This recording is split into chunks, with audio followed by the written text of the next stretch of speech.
அம்பாறை மாவட்டத்தின் கல்முனை பகுதியில் இன்று ஆர்ப்பாட்டம் ஒன்று முன்னெடுக்கப்பட்டது.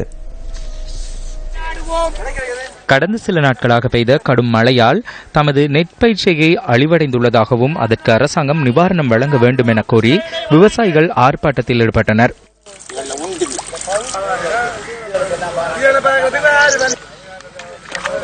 இந்த ஆர்ப்பாட்டத்தில் கல்முனை கண்டம், நட்பிட்டி முனை மற்றும் பிறவாவி கண்டம் ஆகிய பகுதிகளைச் சேர்ந்த விவசாயிகள் ஈடுபட்டதாக எமது பிராந்திய செய்தியாளர் தெரிவித்தார்.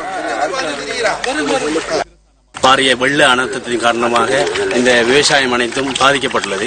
அனைத்து விவசாயிகளும் சரியான சிரமத்தில் தள்ளப்பட்டிருக்கிறார்கள். அரசாங்கம் மேற்கொண்டு பாதிக்கப்பட்ட இந்த விவசாயிகளுக்கு எப்படியான நடவடிக்கைகள் எடுக்க வேண்டுமோ அப்படியான நடவடிக்கைகள் எடுத்து அவர்களுடைய பொருளாதாரத்தில் பாதிப்பு ஏற்படாதவாறு எல்லோருக்கும் பொதுவான நடவடிக்கை செய்ய முடியும் நாங்கள் எதிர்பார்க்கிறோம். நாங்கள் மிச்சம் கஷ்ட நிலையில ஏற்பாட்டு இதுகளையெல்லாம் கொண்டாந்து நாங்கள் எங்களை வாழ்றா முழுதும் அதுக்குள்ளேயே செலவழிச்சு முழுதும் நச்சு இதாக வைத்து முழுதும் இங்கே பாருங்க அழி, இங்கே பாருங்க முழுதும் அழி கும்பமாக முழுதும் அழி தண்ணியில மிதக்குது.